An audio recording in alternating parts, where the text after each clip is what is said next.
Good afternoon, all. We see folks coming in from the waiting room. Glad to have you with us for this policy update. This December 15th, year 2022. I'm going to give folks just a second as our system continues to let you in. Again, thank you for being with us this afternoon. We have a lot to cover today, so I want to dive right in. And again, welcome you to this special policy update on data privacy legislation and on many other legislative things, hopefully happening on Capitol Hill over the next week. I'm Ben Kershaw. I'm the Director of Public Policy and Government Relations at IS. I live near a fire station, so you may hear fire engines in the background. For those of you who are joining us for the very first time on an IS webinar, I want to welcome you. Independent Sector is a national membership organization, and we represent a diverse set of nonprofits, foundations, and corporate giving programs, working to ensure that all people living in the United States thrive.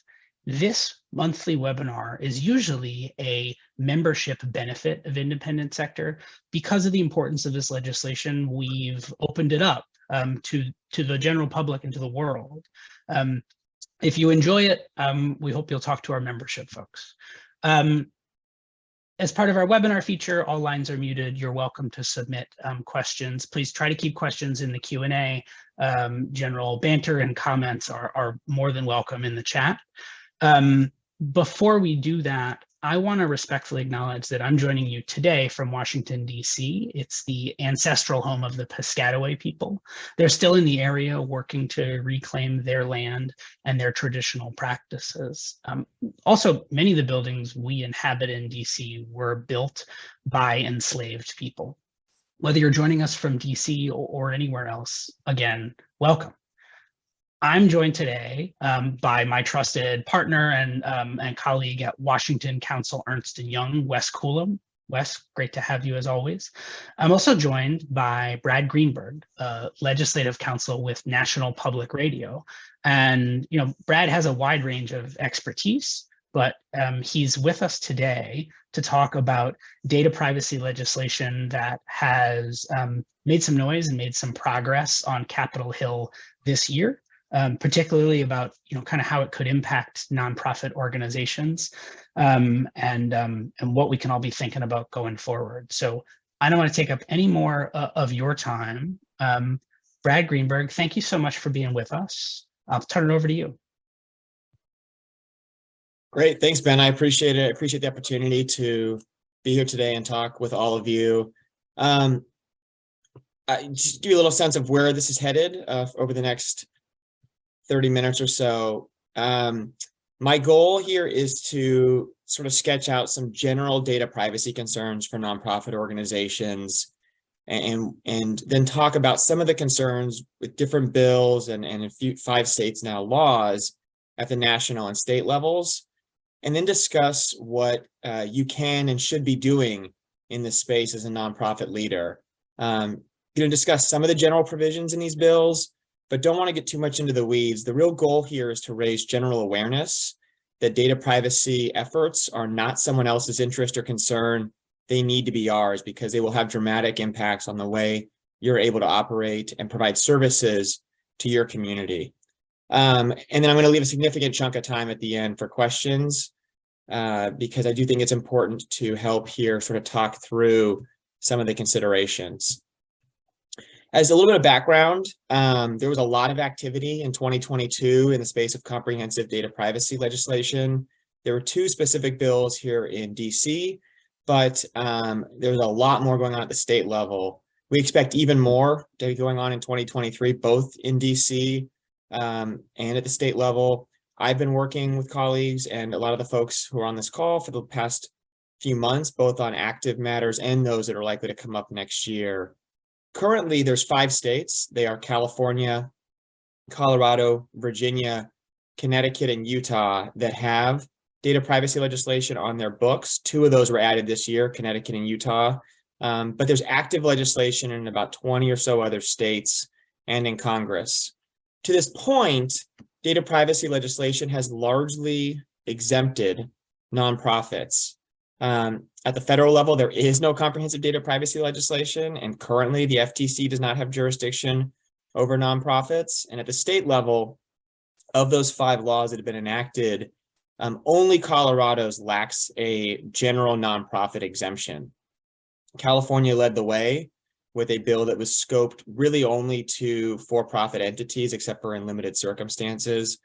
And then Virginia was next. Their bill, like Connecticut, subsequently exempted nonprofits by specifying which kinds of nonprofits it applied to, but in the end, they covered most.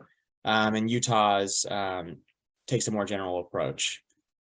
The reason this all matters, and the reason that it's important that those states have exempted nonprofits, and why it's concerning that Colorado has not, and I imagine some of you, if you're in Colorado, have been involved in some of the rulemaking the AG's office is doing there to try to, as they're implementing, we've been encouraging them a lot to really take into account the needs of nonprofits. And the reason that's important is that data privacy laws can fundamentally affect the way nonprofits are able to operate.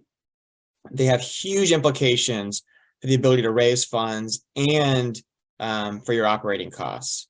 On the one hand, these bills generally will restrict how data holders, and in almost every situation, if it's not excluded, that's going to include nonprofits, because we touch data and that's really all you have to do to be a data holder.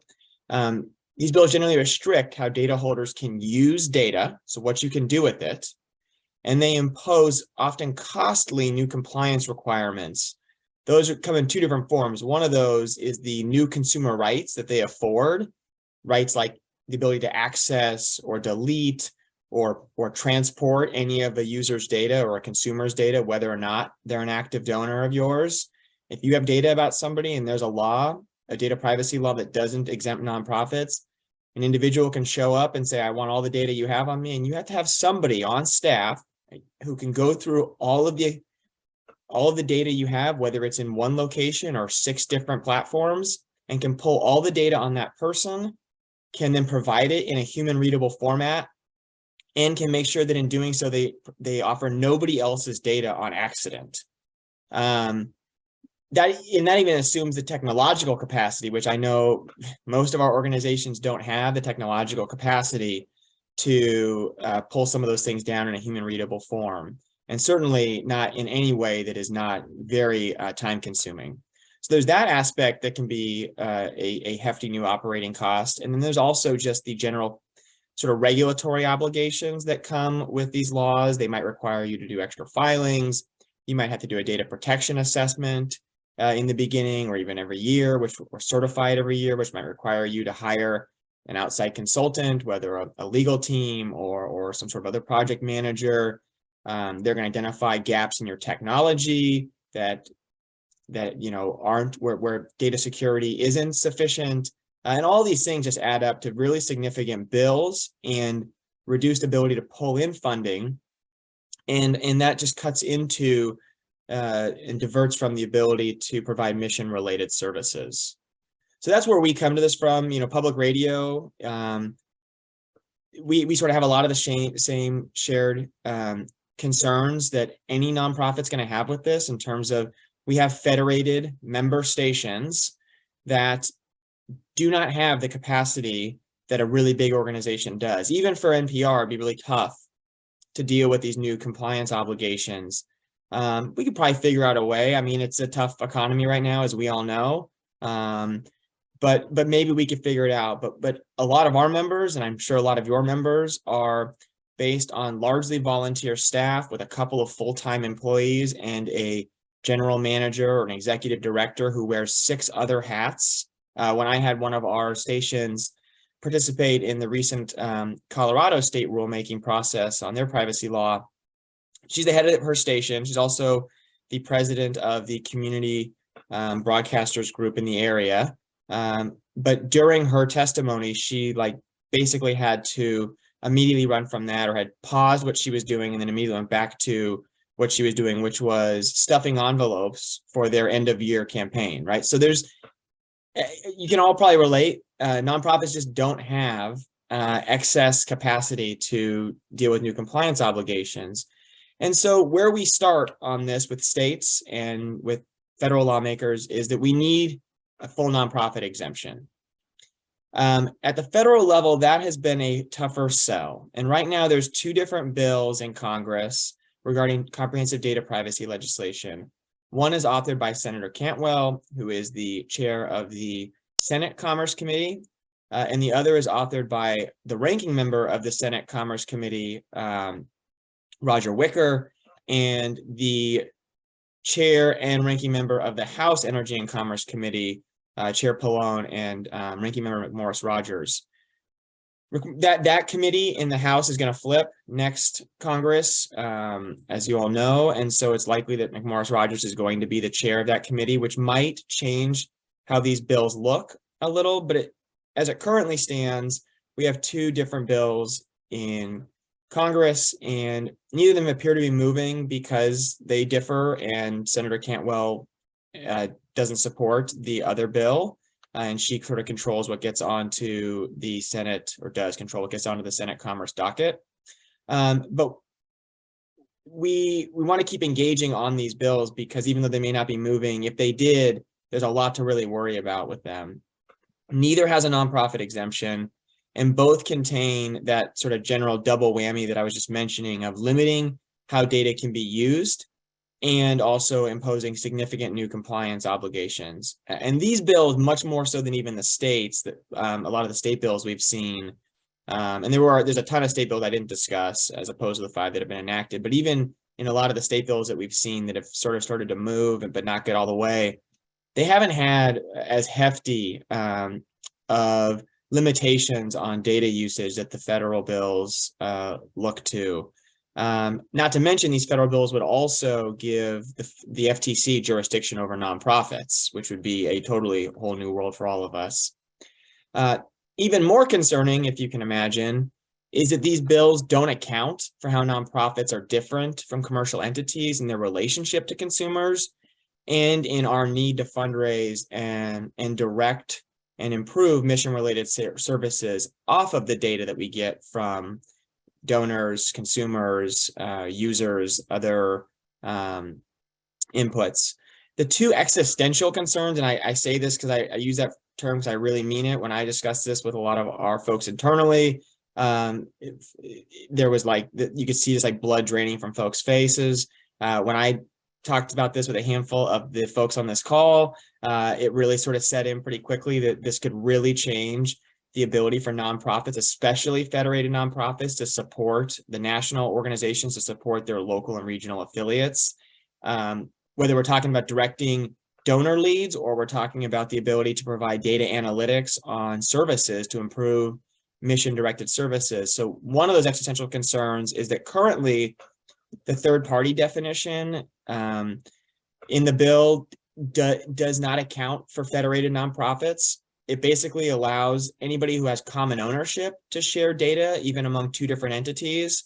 So, you know, Gap Chain could share data as long as there's some common ownership between the different entities. But federated nonprofits don't have common ownership. That's part of the whole idea, is that we uniquely reflect and our communities and are independent of the national organization, even though we are part of the same network or system. Additionally, there is a small business protection in both of these bills. However, that small business protection has a very large, actually, a relatively large financial ceiling in the Three Corners bill. That's the Wicker, Pallone, McMorris Rodgers bill, also known as the American Data Privacy and Protection Act. In that bill, it's $41 million.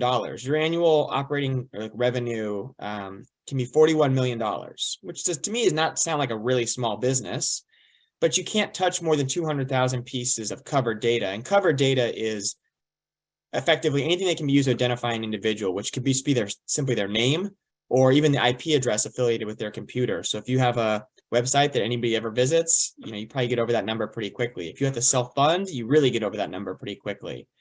So the cap on small business protection basically ends up favoring commercial entities over non-commercial entities, in our case, nonprofits. I don't want to focus too much more on the details of that. I think Ben's going to share a link to a bill white paper or discussion that Independent Sector did that has a more helpful breakdown of the bill. And the bill is shifting, and we've been in conversation with the authors of both bills to really get them to account for nonprofits. I will say, when I was having that conversation by myself before I got others on this call involved, it was a little tougher. And the more we can all participate in this, the more they're going to realize that this is not a unique concern. This is a nonprofit community-wide concern, especially when we're talking about community service organizations that are in this country, for better or worse, sort of the backbone of our safety net infrastructure. This would dramatically hamper our ability to do the services that folks depend on us for. I do want to just briefly discuss, there's another sort of chain of much narrower privacy legislation pushes that are directed just at children safety. And I just mentioned this, I know some of your organizations really focus on kids. There's even, I saw an article in the Washington Post this morning about there's this year-end push to include the Kids Online Safety Act, but they're getting some pushback on it from the House side. These bills tend to be based on the UK's age appropriate design code, and they're really directed at basically making sure that websites that are likely to be used by kids or minors, and minors are of varying degrees of age depending on the bills in different states and at the federal level. But the idea is make sure that they're safe for children. They're much narrower in their application, but they still would affect nonprofits to the extent that you have a website that kids are likely to go to. And I don't think that's not a very high threshold. Fortunately, in California, which just enacted one of these laws, almost a total copy of the UK law, they did exempt nonprofits because it was in the underlying exemption of their California Privacy Act. And thankfully, the latest text of the Kids Online Safety Act, which was released yesterday, also excludes nonprofits. So if any of you know Senator Blumenthal or Senator Blackburn, or if you're a constituent of theirs, please don't hesitate to reach out and thank them for excluding nonprofits. It's something that we asked for, and there's a very clear exemption in there, so that the bills are really, because the bills are targeted at like YouTube and those types of sites, but there'd be a really significant collateral costs for all of us. So from that, I sort of teeing up the background here. What can you do? Well, there's a lot you can do to continue to educate yourself and your colleagues. And frankly, please do what I've done, which is if you operate in a state at a regional level, please don't hesitate to reach out to other nonprofits in your community and see if they have shared concerns here, because they should. We need everyone to be monitoring developments on the Hill and at the state level. There's a number of states of interest next year that we want to be paying attention to.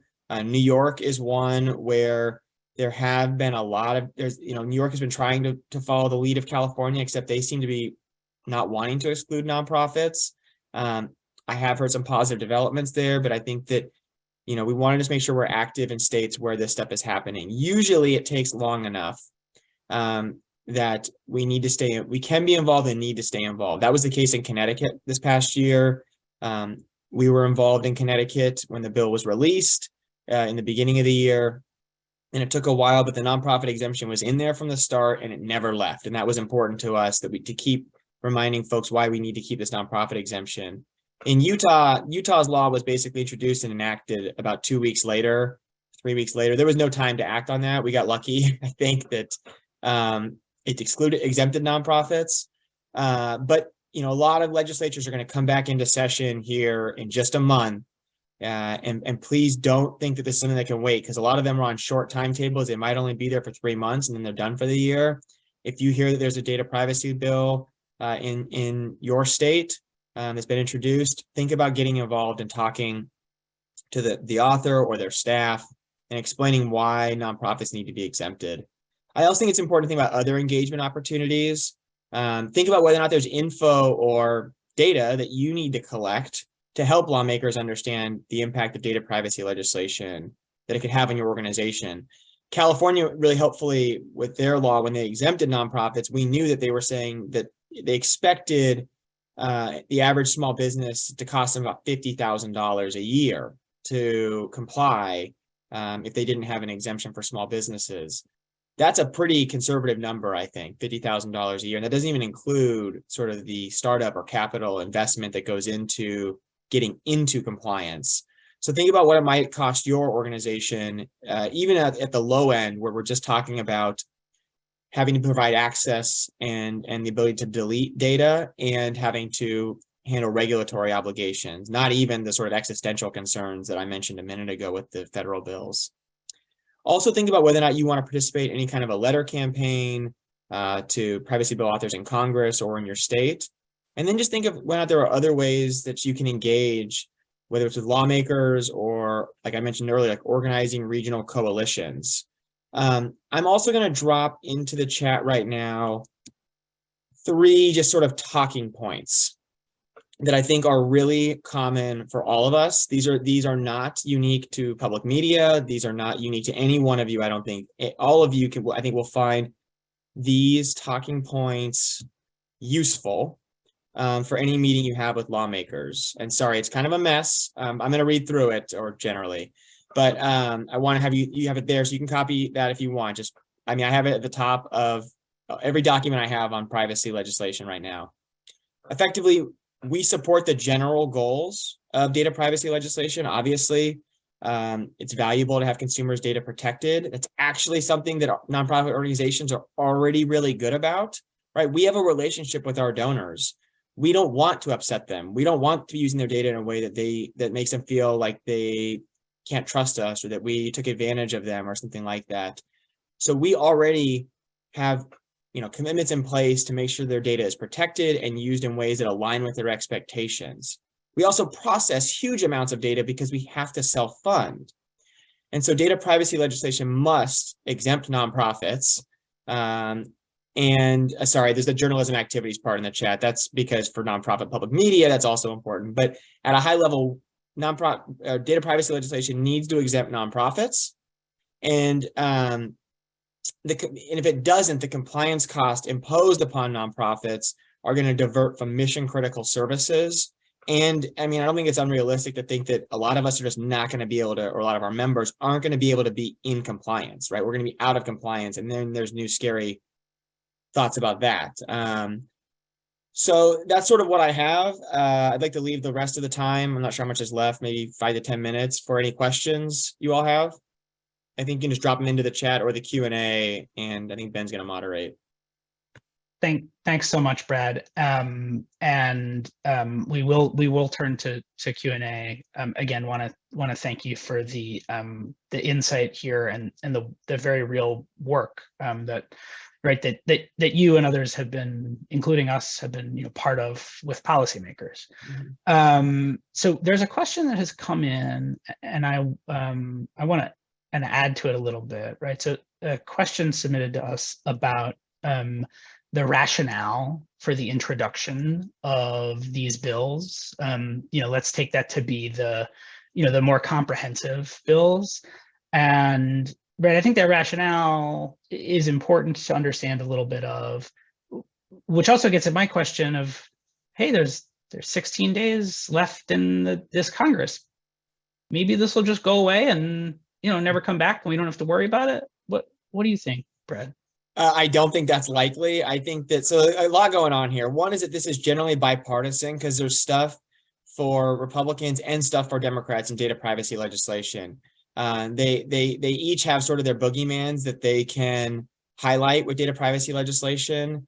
And that ties into sort of the bigger issue, which is I think that this is really low-hanging political fruit, right? Like, it's not unpopular to tell consumers that you want to look out for their data privacy. Everybody in this economy feels like their data is barraged and constantly under attack. And like, you really don't have any escape valve on that. And I think the general boogeyman for these is, or the general impetus and the sort of the locus of the bills tend to be that feeling everyone has of they go to a new retail site that they've never been to before. And that site's already suggesting 5 things that they think you want to buy because they're immediately being fed all this data about your past activity around the internet by data brokers. That's not what our organizations do. At least I hope that's what none of you do, because it makes our argument a lot more palpable that we touch a ton of data, but we touch a ton of data for reasons that consumers want us to touch their data. It is not going to go away because it is going to, I mean, I really think this is the most important issue that most important legislative substantive issue that nonprofits will deal with for the next decade or so. And we need to find ways that we can help lawmakers get the solutions they're looking for to the real concerns that they have without, sort of the unintended consequences of making it impossible for us to deliver the services our communities rely on and to raise funds so that we can self-sustain. Thank you, Brad. And I will note that our colleague Alana Levinson with Boys and Girls Clubs of America has, I think put an important note about this in the chat. Right, she sees right through me wishing this will all go away too, by noting that pretty astounding bipartisan vote in the Energy and Commerce Committee. Yeah. And that's why IS's analysis has focused on that bill in particular. Alana, I should note, has been a real leader for our team on this effort. She and the team at Boys and Girls Clubs are tremendous partners on so many things. So we have another question that's submitted directly to us about whether more states beyond those 5 will be taking up this push. And I think we heard from Brad, yes, there are a lot of other bills out there, and right, state legislatures in many cases come back soon. If you want to know else you want to add? Yeah, if you're one of the states that I am most concerned about, based on a combination, and some of these are likely to not be issues next year just because of the changes in their state houses, but the states that had the most activity and or problematic bills last year were Delaware, where the bill author insisted on no nonprofit exemption, Oklahoma, where the bill author actually added a nonprofit exemption, but he's retired, and so it's not clear who's going to take that over. And then Pennsylvania, Ohio, I mentioned New York, Michigan, Massachusetts, Washington State, Florida, although I think that theirs is probably going to be sort of deadlocked for a while, and then Vermont, Hawaii, Arizona, Wisconsin, Indiana, and Tennessee. So that's a long list. It's like half the states. I am most focused on the ones that were at the top of that list. And if you're in any of those states that I just mentioned, I would encourage you to be on the lookout and monitoring this. Thank you, Brad. So we have other questions that have come in through the Q&A function, and I don't think we're going to have time to get to all of them, but I want to see if you have any thoughts, Brad, on the connection between donor privacy and data privacy. We've seen a lot of donor privacy discussions and bills making their way through state legislatures that proponents describe as donor privacy legislation. We've heard it described in other terms as well by opponents. What is there a connection there in motivation, in substance? Do you see anything of note? I don't actually know. That's a great question. I mean, part of what these bills create is basically a right to not have your data, sometimes a right to not have your data shared at all. So the donor privacy issue is basically anonymity or something like that, then it sort of aligns with the goals of donor privacy. I think that,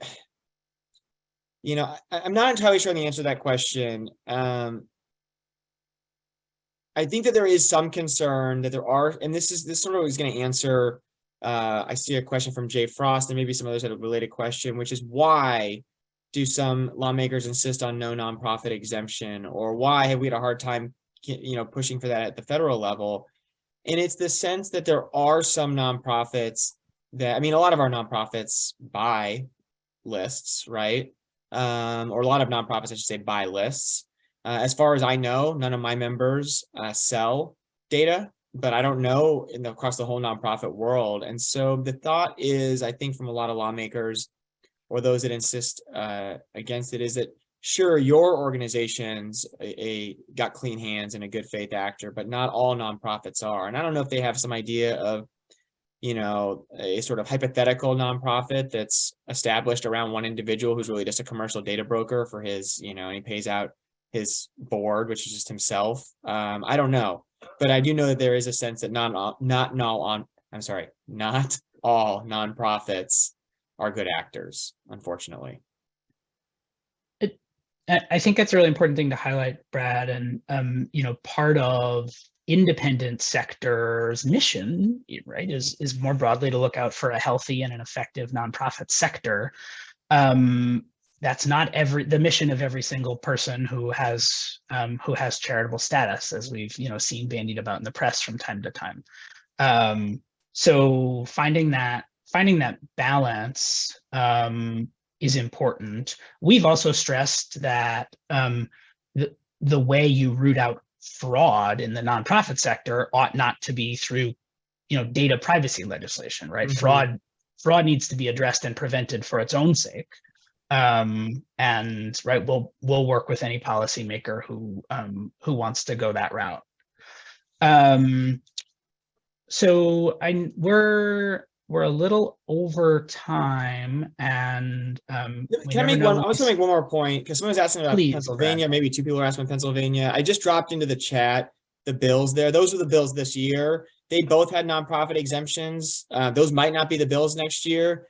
But my perspective has been, I mentioned this with Connecticut this year, even where there is a nonprofit exemption, if the bill is actually moving, it's important that you engage on it, because you never can't count on anything that's in a bill until it's literally signed, or at least voted out of the legislature and the governor sort of stuck with signing that or sending it back, right? You just don't know if that provision is going to drop out and suddenly nonprofits are covered at the last minute. And it's more likely that you can control against that if you're engaging with the lawmakers and they understand why that needs to stay in there. I would also just say, to the extent that any of you are at the state level, there's got to be a state nonprofit association. Even if you're not a member of it, you can still be encouraging them to participate in this. NPR is not a member of independent sector. And I reached out to Ben back in June because I saw this was a huge issue when I read through the American Data Privacy and Protection Act. And I said, oh my God, this isn't just going to be really problematic for us if we don't fix some of these provisions, but for all of the nonprofit world. And so I reached out and looked to build whatever network we could so that everybody be aware of this and others could raise their voice too. So I encourage everyone at the state level to do the same thing. Thank you, Brad. Again, we have further questions in the chat. If you want to, type answers to those while we move, I'm sure folks appreciate that. People also, can find me or Brad or others on our teams afterwards. Brad, any final I'm going to drop my email into the chat too. Great. But no, that's it. I mean, that's, just again, the biggest message here is don't think this is someone else's problem, because it's going to be, if you do, it's going to be at your doorstep. And it's not, again, we support data privacy legislation. We also need to make sure it allows nonprofits to still fundraise and to provide the services our communities count on. Hear, hear. Be on the lookout for reverse Santa Clauses, right? This time of year. Again, thank you, Brad, for joining us today, and for all the work before and maybe even continuing into the new year. Thanks again. So there, one of the reasons why data privacy legislation is not seeing action in the next 16 days is because Congress has just a few other things that they are juggling right now. We never know when we schedule these meetings, whether Congress will be twiddling their thumbs or, in the thick of negotiations. And, Wes Coulomb at Washington Counsel Ernst & Young is the man who can tell us what's going on in those discussions right now. Thanks for being with us, Wes. Sure, thanks, Ben. Happy to be with you. Good to see you. Let me just give a quick update on kind of where things are in negotiations on the Hill. Right now, is that kind of approach, as you mentioned, the end of the year, rush to get out of town, if you will, and finish up their unfinished business. Congress has a deadline of Friday to deal with the appropriations process. They are not going to reach a deal by then on an omnibus appropriations bill, but they did pass the House and are going to take up today a 1-week CR to give one more week of time till next Friday, the 23rd, to continue to work on omnibus appropriations bill package. That, as you know, is still being negotiated amongst the leadership in the House and the Senate. They did announce earlier this week an agreement on some top line numbers. They didn't release what those were, but said they had reached a bipartisan deal on the top line numbers for the appropriation package. And now we're working down to the various appropriations bills to allocate those funds appropriately to get an agreement on that. And the question is, what else will ride with that package? We've heard from Kevin Brady in the House, ranking member of the Ways and Means Committee, that it would likely include a pension retirement package that they're working on, which has some vision there that are important to the nonprofit sector as part of that package. Also on the tax front, there's been efforts to attach a tax extenders package to that omnibus appropriations bill. That has been hitting some opposition from both sides. They're trying to negotiate both some of the business provisions that expired, R&D expensing, et cetera, on the business side, and Republicans and Democrats are pushing for, as well as Democrats have been pushing for a further extension of the child tax credit refundability piece and higher credit amount that was part of the American Rescue Plan in 2021 that expired earlier this year. So they're trying to reach a deal on that. Republicans have been, for the most part, saying they don't want to negotiate on the child tax credit, do not want to have that big package. It's very expensive to do that, and so they've been trying to figure out possibly if they can reach an agreement on a smaller package. Thus far, from what I understand, the negotiations on that have been not really going very well, not really progressing in the sense that they're not really to a point of figuring out a deal on that. So there is a risk if they do reach an agreement on the appropriations package, they will not be able to reach a deal on some of the broader tax provisions. But they do have time here to get this done. My expectation is they will pass the 1-week CR through the Senate later tonight or latest tomorrow. Probably likely tonight if they can get the agreement on moving it through the Senate. And then they will negotiate, I think, the various details of the omnibus appropriations package into the weekend. And my experience in the past, they release these things usually late on a Sunday evening with the set up a vote for the following Tuesday or Wednesday. And then Senator McConnell has said they need to be done and finished in the Senate by the 22nd, so the members can fly out the 23rd and be done, and they're not going to come back after Christmas. And so I think the view is they release something over the weekend and process it through the House and the Senate between now and Thursday of next week. If they don't, and if things fall apart, which I think, I think things are kind of on track to get on this appropriations bill done through the House and Senate, but things are not done until they're finalized. And so there is a chance that you have some members in the House Republicans who are pushing for a temporary CR into 2023 and not to do a big omnibus appropriations bill this year, but wait until next year to deal with the issues and do a temporary CR. So we have some forces kind of for and against this package. I think as of now, I think the talks on the package are progressing in a positive way. They are moving to get an agreement by this weekend. I think that will likely occur, but we'll have to kind of see how it plays out over the next several days into the weekend. And there's still efforts, as I said, pushing for a deal on the tax extender package and a tax package. So that's still, well, like right now, they're kind of far apart. That could break, late as they get everything else kind of put together in that package. Other things will be part of that, right? Other relief for Ukraine is also part of that. There is some push for disaster relief funds as well. as part of the package. There is the Democrat side push for some more COVID relief funds, but Republicans have opposed that. So I don't see that on the short list necessarily, but still that's in the mix for things to be added to the package. The Senate also is trying to process the National Defense Authorization Act that passed the House earlier and get that done as well before they leave town this week. And possibly, if it doesn't get done this week, then it'll get done early next week in the Senate. So I'll stop there and happy to answer any questions or take any comments. Is that all? That's all I got going on. Yeah. I will admit I had forgotten NDAA was still hanging out there. That'll.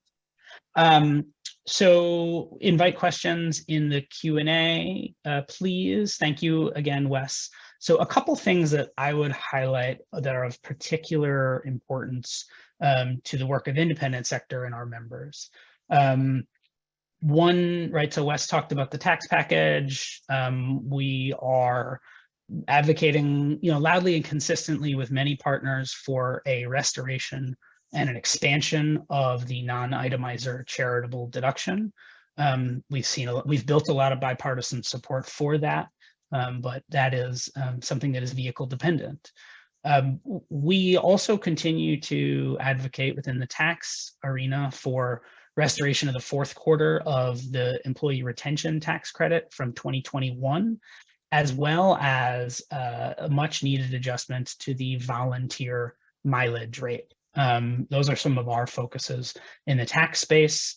As Wes alluded to, the kind of the deadline for other things to ride on an omnibus is approaching.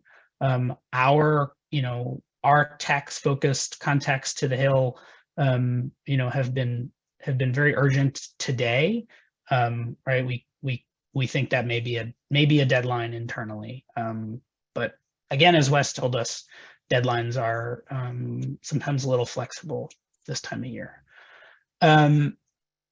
So again, I want to invite questions through the Q&A. Wes, can you mentioned this, but can you talk a little bit more about the retirement legislation, and is that considered a tax bill, or does that have right? We think that has a slightly better chance than get an agreement than something like the child tax credit, for example. Yeah, it is a tax bill and amends various areas of the tax code, so it is considered tax legislation and be attacked onto here. I think they're somewhat treating this a little bit different than the tax extenders because there is fairly broad bipartisan agreement on the parameters of that package. The House passed a bill. The Senate Finance Committee and Health Committee passed its own competing bills. Did not go through the full Senate, but they have basically a construct of both a Senate and House version of this bill. I think the staff's been working very closely over the last couple of weeks on trying to reconcile those differences. There has been a few items outstanding, but I understand it. As you point out, the leadership has told the committees that they need to have kind of their provisions in a good place by the end of business today to have kind of everything to the leadership in a package. So the view is that the committees are going to meet that deadline and have a bipartisan deal on the pension bill to the leadership by end of today to meet that deadline, and so they can include it in the overall package.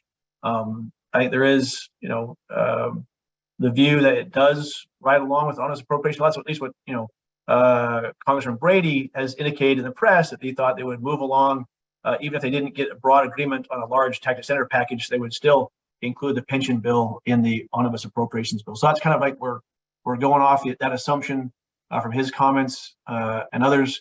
We'll see how it plays out as it goes through the next course of the next couple of days on this. And obviously, that bill has the IRA charitable rollover expansion to split interest entities, indexing those for inflation, the current amounts, and so it's a positive provision there as part of that package. Other things are in there deal with 403B pension plans that nonprofits care about as well. So it's a good bipartisan package that they've been working on for quite a while in the House and Senate. I think there's a sense that Congressman Brady is retiring, and so he's obviously interested in seeing it get done before he leaves his service on the Hill. Thank you, Wes. As you note that expansion and improvement of charitable giving options for seniors, right? We sometimes call that the Legacy IRA and the Legacy IRA Act. It's great for people who can afford to give away their retirement income during their own lifetime, right? What a way to invest in your community. Not everyone can afford to do that, and you know, by allowing split interest gifts where people can get an income during their life and then, you know, enshrine their legacy with a charity, you know, boy, that seems like a fantastic opportunity for charities and for Americans and for America. So we're hopeful that will see some progress. While we invite further Q&A, I see a question about independent sectors, you know, sort of actions and commitment to this issue going forward. I would say that, you know, this is an issue like many where we look to the IS membership and the broader nonprofit sector about things that are of concern to them. You know, so we're glad that, you know, so many of you were able to join today. You know, we'll certainly take that into account. And we'll also take into account the good counsel that this is not going away and that this is a big issue. Brad says it's the biggest issue, and Brad's someone I like and respect. So I appreciate that, Ben. Hey, well, actually, if I can add one real quick thing, to the extent that because someone asked in the Q&A about this moving in the 118th Congress, I think it's just hard to know. I mean, it's unlikely is the realistic answer that something's going to get through the House and there'll be a compromise in the Senate. It might happen though, and as Alana pointed out, there was a lot of support for this in the House Energy and Commerce Committee, and then it hit a roadblock with Pelosi because of California's leadership on this. But the bottom line is it's not going to go away, and it will keep coming up Congress after Congress if it doesn't get addressed. The actually potentially equally concerning thing is that until there's a federal law on this that has some preemptive value, what's more likely is that we're going to keep getting lots of states enacting their own legislation.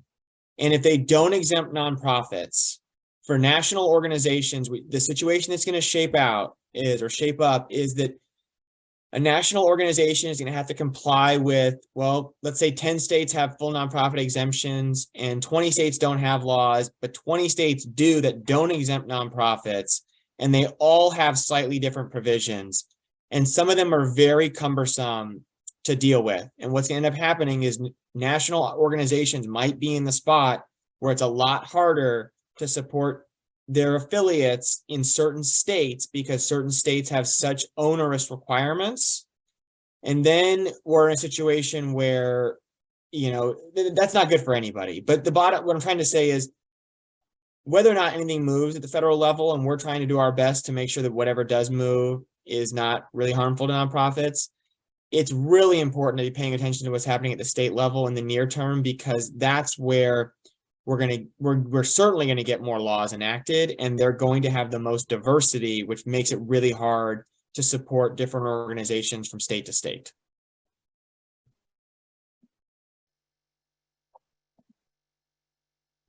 Thank you, Brad. Important point.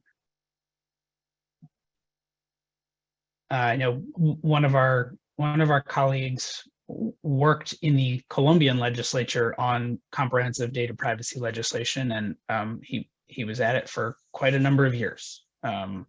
These things do have a way of big bills ought to take a long time to sort out.